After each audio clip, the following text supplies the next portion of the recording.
आज एक त्यांनी व्हिडिओ प्रसारित केला जकराया शुगर त्यांचा एक साखर वाटपाचा काहीतरी कार्यक्रम होता, सगळीकडे व्हायरल करायला सांगतो. जुना व्हिडिओ आहे, एकदम जुना व्हिडिओ. त्यावेळेला त्यांच्या वाढदिवसात वाटतो आणि त्या वाढदिवसाला मला निरोप आला. निरोप देणारे कोण? मला वाटतं संजय अनासे सर निरोप दिला. म्हणजे तिथं आले जकराया शुगर चेअरमन त्यांचा वाढदिवस आहे, शुभेच्छा द्यायला आलो. म्हणजे आहे म्हणलं, गेलो शुभेच्छा वगैरे दिल्या की साखर वगैरे वाटत होती. मला म्हणजे 2 शब्द बोला. आता त्याचा वाढदिवस आहे, आता त्याला शुभेच्छा देऊन कौतुक करू का त्याला तिथे शिव्या घालू? सार्वजनिक जीवनात तेवढी तरी आपण साधन सुचिता पाळत असतो. पण मला त्यावेळेला हे माहित नव्हतं हा काटा मारतो. मी आमच्या भागातल्या लोकांना सांगायचो, लोकनेतेवाला काटा आणतो म्हणजे घराचा करायला उस किंवा तिकडे इंडियन शुगरला घाला, आम्ही पाठवायचं दुसरीकडे. आता इंडियन शुगरला पाठवा म्हणून सांगितलं, त्यांनी बी काटा आणला तर करायचं काय? बरोबर आहे, आम्हाला माहित नाही हा काटा.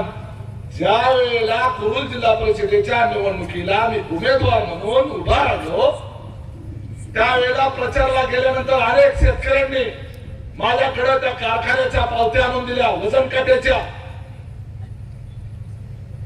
2014 पासून ते आता 2026 पर्यंतच्या पावत्या आणून दिल्या. 2014 चा शेतकरी हा कोथाळ्याचा आहे. त्यांना लाईव्ह त्यांना टीव्हीच्या समोर येऊन सांगितलं,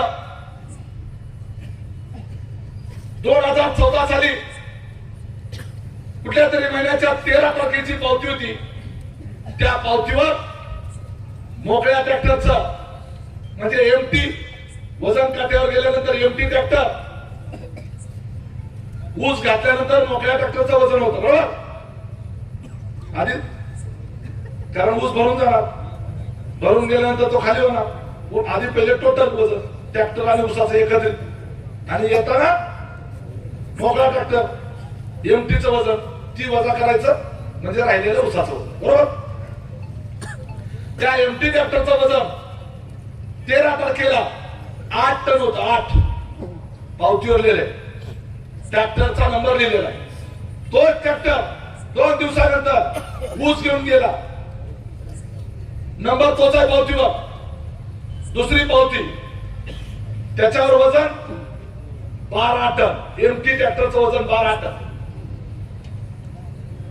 अरे ट्रॅक्टर तोच, मग 8 टनाचं वजनाचा असलेला तो पूर्ण ट्रॅक्टर 12 टनाचा कसं काय झाला? एका खेपाला 4 टनाचा काटा मारला. तो शेतकरी भांडायला गेला केबिन मध्ये, बॉडीगार्डने अडवलं, त्यानं ऐकलं नाही जाणं. त्या ठिकाणी चेअरमनला म्हणजे या सचिन जाधवला बाहेर यावं लागलं. ते म्हणला काय झालं? तर म्हणला माझ्या एमटी ट्रॅक्टर, बघा मला पावती, नंबर तोच आहे, ट्रॅक्टर तोच आहे. परवा दिवशी 8 टन होता, आज 12 टन कसा झाला? 4 टनाचा बाबा काटा हाणताय. आम्ही शेतकऱ्यांनी काय करायचं? हा काय म्हणतो, टायराला चिकूल लागला असेल. अरे चिखलाचं वजन एवढं असतं का? सगळी टायर काढून पुढची 4, मागच्या दोन्ही टायरांची मिळून 8 टायर जरी सगळी वजन काट्यावर ठेवली तरी 1 टनाच्या वर वजन होणार नाही. 4 टन काटा 2014 पासून आता 2026 साल आहे. निवडणूक जाहीर झाली 16 जानेवारीला. बरोबर, 19 तारखेची पावती शेतकरी आहे अंकोलीचा. आला का अजिंक्य? आहे का अजिंक्य? काय नावावर दिसत करत? रवींद्र बबन पवार नावासकट सांगतो. हा शेतकरी अंकोलीचा. 19 तारखेची जकरायाची पावती. वजन ट्रॅक्टरचं, मोकळ्या ट्रॅक्टरचं वजन 8 टन. आणि किती तारखेला? 19 तारखेला. 20 तारखेला पुन्हा तो खेप घेऊन गेला, ट्रॅक्टर तोच, दोन्ही पावत्यावर नंबर तोच. आणि पुन्हा एमटी ट्रॅक्टरचं 20 तारखेला वजन 12.90 म्हणजे जवळपास 13 टन. किती फरक झाला? 8 आणि 13 5 टनाचा फरक. म्हणजे 2014 साली 4 टनाने काटा मारत होता, 26 साली येईपर्यंत 5 टनाने काटा मारतोय. निवडणुकीला उमेदवार म्हणून तो उभा राहतो. आज 5 टन म्हणजे हिशोब करा, 5 त्रिक 15,000. एका खेपाला 15,000. एकरी किती खेपा? ते असू दे की, पण काटा किती आणतोय बघा एक तेवढ्यात. 15,000 रुपये एका खेपाला. एका एकरात किती होणार खेपा सांगा? 2-2 टॉयलेच्या 4 धरा, 15 चोक 60,000. 60,000 रुपयाचा काटा, एकरी 60,000 रुपये म्हणतात कशाला? आज ऊस लावण्याच्या करता पहिल्यांदा बेदा विकत घ्यावं लागतं, सऱ्या काढावं लागतात, ड्रीपची पाईप टाकावं लागतं, खतं टाकावी लागतात. खताच्या करता मच्छर आपल्याला कर्ज काढावं लागतं. रात्री अपरात्री मोटरी चालू करायला जावं लागतं. लाईट कधी येते कधी जाते, कधी दिवसाची पाळी तर कधी रात्रीची पाळी. वर्षभर तो ऊस सांभाळावा लागतो. आणि यांच्या कारखान्यात गेल्यानंतर आयता शेतकऱ्यांना वर्षभर घाम गाळून कष्ट करून हाताची काळ करून रक्ताचं पाणी करून हा वाढवलेला ऊस आयता यांनी एकरी 60,000 रुपये काटा मारून घर बसल्या कमवायचे. आज हा चक्राया एकटा असा काटा मारत नाही, लोकनेतेवाला सुद्धा असाच स्थितीने काटा मारतो. कारण भीमाच्या निवडणुकीच्या वेळेला आम्ही चॅलेंज केलं होतं. मुन्नासाहेब माडकांनी सांगितलं की माझ्या कारखान्याला जो शेतकरी ऊस घेऊन येतो त्यांनी बाहेर खासगी काट्यावर कुठेही वजन करा, जर माझ्या कारखान्यातल्या वजन काट्यावर वजनात फरक निघाला तर 1 लाख रुपयाचं बक्षीस जाहीर केलं. आम्ही राजन पाटलाला चॅलेंज केलं. लोकनेते कारखान्यानं अशाच पद्धतीनं हे चॅलेंज स्वीकारावं. आणि जर लोकनेते कारखान्यावर खासगी कारखान्यावर जर वजन करू आल्यानंतर लोकनेतेला वजन केलेलं जर त्यात वजनात फरक निघाला, तुम्ही देखील 1 लाखाचं बक्षीस जाहीर करा. आज ताब्यात केलं का जाईल? काल एक मुलाखत दिली बघा इंचाला, म्हणला यांना कारखानदारीतलं काय करत, यांनी पिठाची गिरणी सुद्धा काढली. काढतो बाबा पिठाची गिरणी, ते तरुण पाठवून.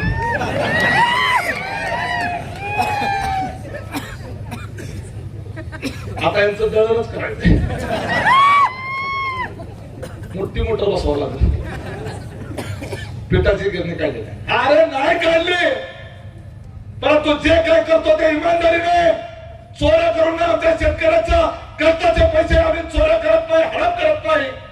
तू कुठल्या इमानदारीच्या गोष्टी करतो? या मोहोळ तालुक्यातला शेतकऱ्याच्या कष्टाचा कारखाना शेतकऱ्यांनी स्वतः प्रत्येकाला कोणी कर्ज काढून सोसायटी काढून नसोही कोण तुझ्या त्या ठिकाणी लोकनेते कारखान्याचा सभासद झालं, शेअर्स घेतले. या सगळ्याच्या शेअरच्या जीवावर हा शेतकऱ्याच्या मालकीचा असलेला कारखाना रातोरात हडप केला आणि स्वतःच्या कुटुंबाच्या मालकीचा केला. हा खासगी कारखाना केला. शेतकऱ्याच्या मालकीचा कारखाना हडप करणारा माणूस आम्हाला कारखानदारी शिकवणार. अरे तू कुठला कारखानदार? तू तर खानदारी दरोडेखोर आहे. शेतकऱ्याची प्रॉपर्टी हडप करणारा हा महाराष्ट्रातला सगळ्यात मोठा आणि सगळ्यात पहिला दरोडेखोर आहे. आज या कारखान्याच्या माध्यमातून या शेतकऱ्यांची लूट चाललेली आहे.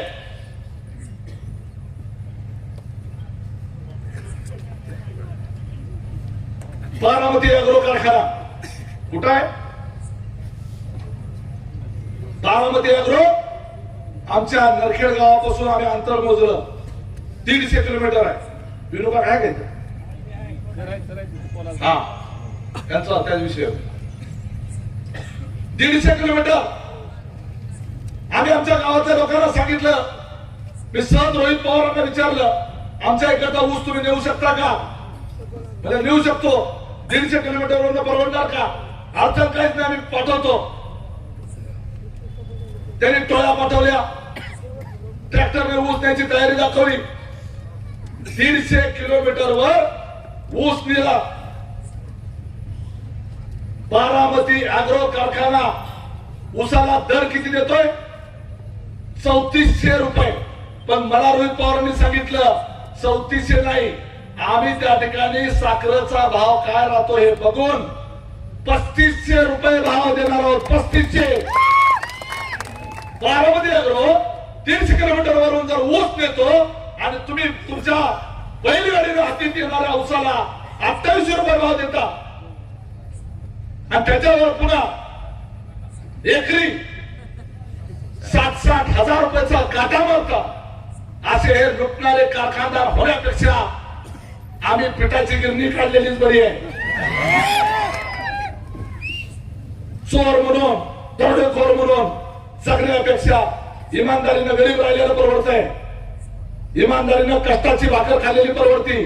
परंतु तुमच्यासारख्या चोरांना आदर घडवण्याच्या करता आणि आमच्या शेतकऱ्यांच्या पाठीशी खंबीरपणे उभं राहण्याकरता आमच्यासारख्या माणसांची या तालुक्याला गरज आहे. म्हणून मला सगळ्यांनी विचारलं, हे कारखानदार काटा मार, त्याच्यावर उपाय काय? इथं सगळे व्यासपीठावर बसलेले मान्यवर मंडळी आणि या ठिकाणी सलंद मोहोळ तालुक्याची एवढी प्रचंड जनसमुदाय आहे. अजितदादाचा फोटो इथं लावलेला आहे.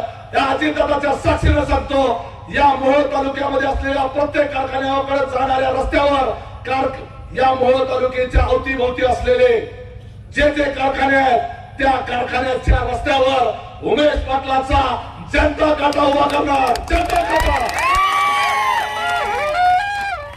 तो शेतकऱ्याचा काटा असेल, लईच खर्च वाढला तर वर्गणी करेल. जनता काटा हा याच्यावरचा रामबाण उपाय आहे. त्या जनता काट्यावर कारखान्यामध्ये ऊस घेऊन जायच्या आधी पहिल्यांदा ट्रॅक्टर जनता काट्यावर आणायचं, तिथं वजन करायचं, तिथली पावती घ्यायची, खिशात ठेवायची, मग कारखान्यात जायचं. कारखान्यामध्ये जाऊन तिथल्या वजन काट्यावर जायचं, त्या वजन काट्यावर तिथं वजन करायचं, तिथली पावती बघायची, मग खिशातली पावती बाहेर काढायची. जनता काटा पावती आणि कारखान्याची पावती. जर वजनामध्ये फरक आला, वजनात जर फरक आला आणि काटा मारल्याचं जर दिसलं, या कारखानदार कुणी किती कोट्याधीश असू दे, कुणी किती मोठा जागीरदार असू दे, राजाभाऊ खरे, उमेश पाटील, व्यासपीठावर बसलेली सगळी माणसं त्या शेतकऱ्याच्या करता या काटा मार कारखानदाराच्या विरोधामध्ये त्या ठिकाणी कायदेशीर हत्यार उचलून त्यांच्यावर फौजदारी गुन्हा दाखल करून या कारखानदाराला जेलमध्ये घातल्याशिवाय राहणार नाही. एवढं लक्षात ठेवा. ही धमक आहे आमच्यामध्ये.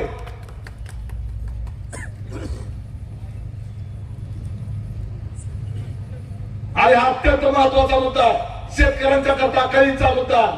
हा सगळा परिसर जो आहे हा मोहोळ तालुका, या मोहोळ तालुक्याला विकासापासून वंचित ठेवण्याचं काम. आज काय प्रश्न विचारला जातो, आमदारांनी किती निधी आणला, निधी किती आणला आमदार सांगतील त्यांच्या भाषणात. टिकवर काम आहे आलेली. 14 महिने झाले आमदार होऊन. 14 महिन्यामध्ये तुम्ही आम्हाला हिशोब विचारला. अरे 40-50 वर्ष तुमच्या आणि तुमच्या घराच्या हातामध्ये या मोहोळ तालुक्याची सत्ता होती. आमदार तुम्ही सलग 3 टर्म आमदार, त्याच्यानंतर 3 वेळेला यांनी यांचा ठेवलेला आमदार.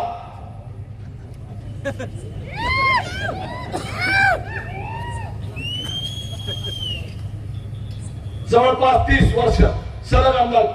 आणि या काळामध्ये मोहोळ तालुक्याची आमदारकी तुमच्या हातात, मोहोळ तालुक्याची पंचायत समिती तुमच्या हातात, जिल्हा परिषद तुमच्या ताब्यात, पालकमंत्री तुमच्या, राज्याचा मुख्यमंत्री, उपमुख्यमंत्री तुमचा, देशात पंतप्रधान सुद्धा तुमच्या विचाराचा असताना हा मोहोळ तालुका आणि हा सगळा दक्षिण भाग हा विकासापासून वंचित का राहिला?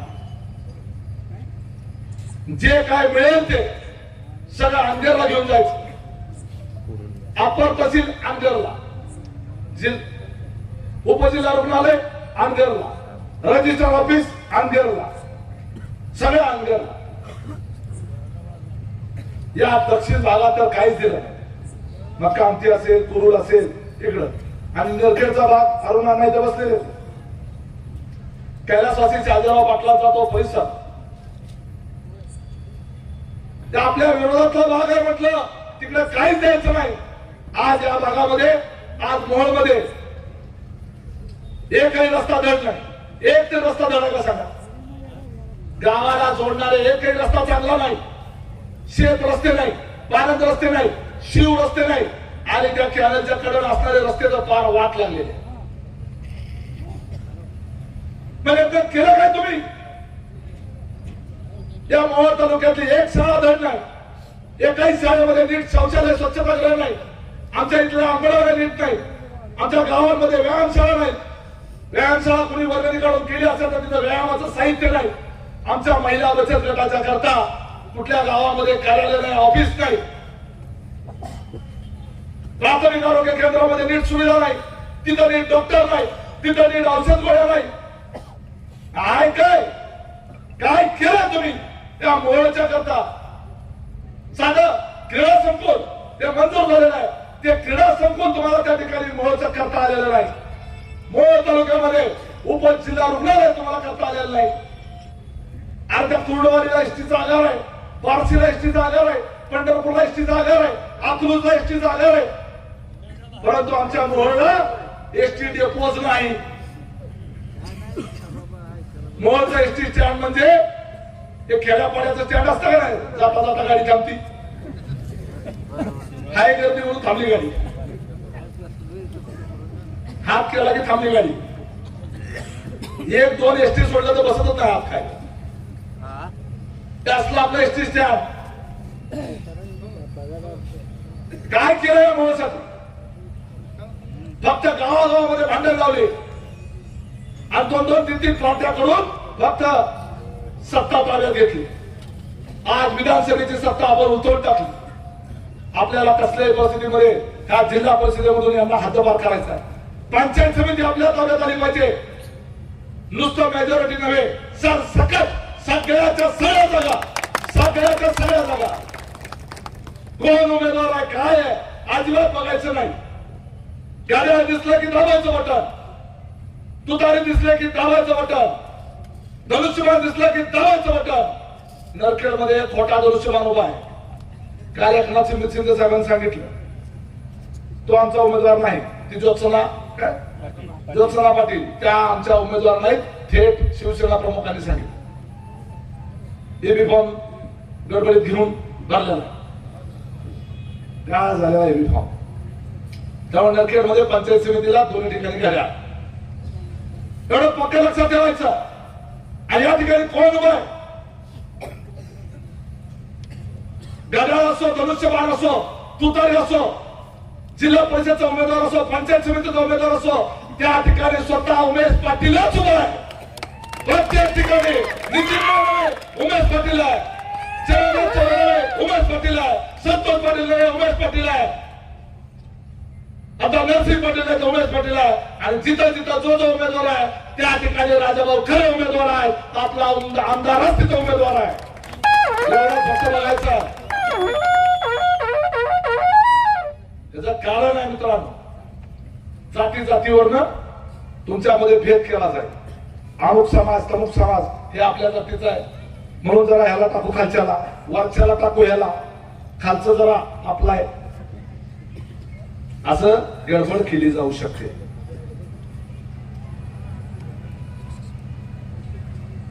आणि त्या पोखरापूरमध्ये सुद्धा गडबड झालेली आहे. त्या संग्राम काकडे हा पंचायत समितीला घड्याळ चिन्ह घेऊन उभा आहे. तोही एबी फॉर्म, चोरलेला एबी फॉर्म आहे. मी त्या संग्राम काकडेची जिल्हाध्यक्ष म्हणून राष्ट्रवादी काँग्रेस पक्षातून हकालपट्टी केलेली आहे. त्यामुळं पोखरापूरमध्ये खाली वर तेच हो, पोखरापूर झेडपी गट हो, खाली वर म्हणतोय ना, दोन्ही ठिकाणचे पंचायत समितीचे उमेदवार म्हणजे पोखरापूरचा सय्यद ओरडे, दोन्ही ठिकाणी तुतारी आणि वर पण तुतारी. तिथं सय्यद वरोड्यामध्ये हा संग्राम काकडे उभा आहे. संग्राम काकडे राष्ट्रवादी काँग्रेस पार्टी घड्याळाचा उमेदवार नाही. त्यामुळं त्या ठिकाणी आमचा फोटो लावून नेत्याचे फोटो लावून ते प्रचार करतात. अजिबात तो मान्य नाही. या व्यासपीठावरच्या कुणालाही तो उमेदवार मान्य नाही. त्या ठिकाणी आघाडीचा धर्म पाळायचा. तिथं फक्त आणि फक्त सय्यद वरोड्यात बाळासाहेब गायकवाड हे म्हणजेच उमेश पाटील, बाळासाहेब गायकवाड म्हणजेच राजाभाऊ खरे आणि त्यांनाच आमचा पाठिंबा. संग्राम काकडेला अजिबात नाही. हे पण आपण सगळ्यांनी नोंद घेतली पाहिजे. मी जे सांगत होतो या मोहोळ तालुक्यामधली मुजोरी तानाशाही आमदार साहेब सांगत असतात, किती असावी, किती घमंड असावी, किती माज असावा, किती विकृत मनोवृत्ती असावी. आमदार साहेब काल त्या बाळराजे पाटलांनी कुठं त्या सावळ्याच्या कुठल्या सभेमध्ये भाषण करतात. खंडाळी का सवाळ, काही ठिकाणी खंडाळी आले, काही ठिकाणी सोहळा आले. सवाळच आहे ना, हे सवाळ्याचे सांगतायत ना, आहेत ना सवाळ्याचे लोक. सवाळ्यामध्ये त्यांनी सांगितलं आमच्यावर टीका करताना ह्यांना राजन पाटील, बाळासाहेब पाटील, अजिंक्य राणा पाटील यांची नावं घेतल्याशिवाय करमत नाही. एवढंच आमची नावं घ्यायची हौस असेल तर स्वतःच्या लेकरांच्या नावासमोर आमची नावं लावा. इतका घाणेरडा आणि विकृत मनोवृत्तीचा, महिलांच्या संदर्भानं एवढी खालच्या दर्जाची कॅरेक्टरलेस मनोवृत्तीचं प्रदर्शन करणारा विचार ह्या काळाराजे पाटलाचा. आपण किती घाणेरड्या विचाराचा आहोत. महिलांच्या बाबतीमध्ये आमची भावना काय आहे. एखाद्या कुटुंबातल्या आया बहिणी मातांच्या बद्दलची ही भावना, विरोधकांच्या घरातल्या महिलांच्या संदर्भातली ही भावना,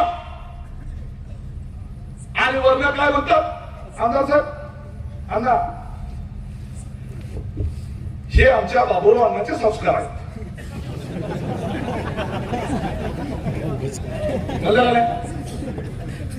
बाबूराव अण्णाचे संस्कार आहेत. मी मला त्याच्यामुळे बाप बिघडला. बाबूराव अण्णाचे जर हे संस्कार असतील की दुसऱ्याच्या लेकरांना त्यांच्या नावापुढं आमची नावं लावा, असं जे काही वक्तव्य तुम्ही करता, आणि हे जर बाबूरावांचे संस्कार असतील तर त्याचा अर्थ स्पष्ट आहे. आणि त्याच्यामुळे बाप बिघडलेला आहे. कारण बापही बरळाच होता, आधीच बरळा ना, आम्ही खानदानी पाटील आहे, आम्ही खानदानी पाटील आहे. आणि त्यामुळं आम्हाला लग्ना आधीच बाळ असते ती बेट्या असं म्हणतात. लग्ना आधीच बाळ म्हणजे काय. त्या तरुण पोरांनी हा विचार घ्यायचा, केवढा आदर्शवाद. पुस्तकांना पाहिजे, त्यांचा एक धडा ठेवला पाहिजे पुस्तकात. बिन लग्नाची जेवढी पोरं आहे, बरोबर आहे का, त्यांना प्रशिक्षण देण्यासाठी ह्याला मास्तरच केला पाहिजे. बरोबर गुंड तुला सांगतो ना, त्याची मुलं सगळी एकदम टप्प्या टप्प्या.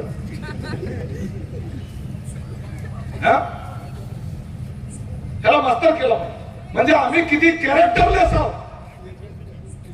महिलांच्या बद्दल आमची भावना काय आहे हे उघडपणे जाहीरपणे एवढं बोलतात. प्रत्येकाच्या व्यक्तिगत आयुष्यामध्ये हे किती घाणेरडे असतील याचा विचार करा. सार्वजनिक जीवनामध्ये चारित्र्याला फार महत्व आहे. आणि तुम्ही अशा पद्धतीनं 50% मतदार ह्या महिला असतात हे लक्षात ठेवा. महिलांच्या बाबतीत असं बोलता, जाहीरपणे गुंडगिरीचं प्रदर्शन करता आणि म्हणतात आम्ही आमचा नावच गुंड आहे, दहशतगर्दी करता. आमच्या पोरांनी वयाच्या 17 वर्षी 302 ची कलम भोगले. ह्याचा अभिमान, अरे कसला अभिमान असावा. आमच्या समाजाच्या वडिलाला हा हिंद केसरी झाला, महाराष्ट्र केसरी झाला, त्याचा अभिमान वाटत असेल. काही जणांना तहसीलदार झाले त्याचा अभिमान वाटत असेल, कुणाला त्या ठिकाणी क्रीडा क्षेत्रामध्ये बक्षीस मिळालं त्याचा अभिमान वाटत असेल. हे आंबेडकर पाटलाला कशाचा अभिमान, तर आमच्या पोरांनी वयाच्या 17 वर्षी 302ची कलम भोगल्या. असली माणसं यांच्या हातात कारभार याचा तालुक्याचा. आम्ही सक्षम आहोत या तालुक्याचं परिवर्तन करायला आणि विकास करून राहिला. हे स्वतःच खानदान आमदार साहेब म्हणजे आम्ही खानदानी पाटील आहे. आम्हाला तर तेव्हापासून पाटील आडनाव लावायची लाज वाटायला बदलून टाकावा का, कारण ह्या खानदानी पाटीलची बदनामी एवढी व्हायला लागली की असलं खानदानी पाटील असं लग्न आधी लफडी करतात. असू द्या लगेच मोबाईलचं लाईट ऑन करायचं, खात करायचं. लाईट जरी गेले तर माझा आवाज शेवटच्या टोकापर्यंत येणार, हे जरी बंद पडलं.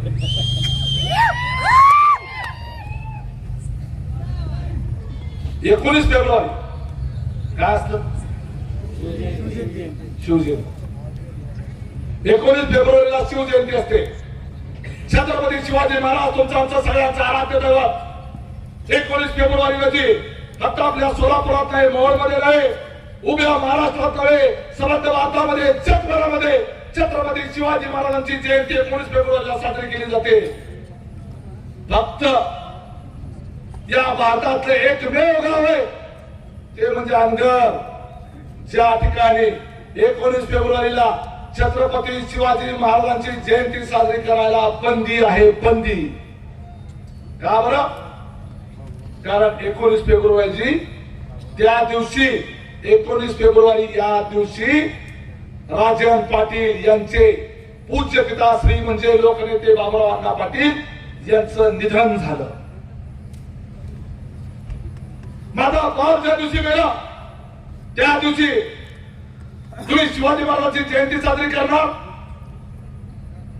तुम्ही उत्सव करणार, तुम्ही ढोल ताशे वाजवणार, जयंतीमध्ये तुम्ही नाचणार, गुलाल उधळणार. माझा बाप ज्या दिवशी गेला त्या दिवशी शिवाजी महाराज वगैरे काही नाही. अरे छत्रपती शिवाजी महाराजांच्या भोसले घराण्यापेक्षा तुझं पाटील खानदार मोठं आहे का?